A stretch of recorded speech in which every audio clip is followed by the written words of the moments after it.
吃完拉面，现在在第二趟续团 IKEA 再吃个甜点。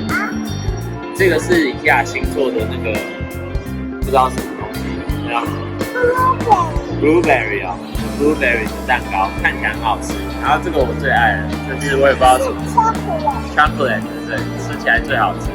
然后今天有喝它一个。我最喜欢那个了，可是我有一点不喜欢。哦，你有还有这个离子的 cider， 就是 cider 好像就是甜酒的意思吧，但它这里面应该不含酒精。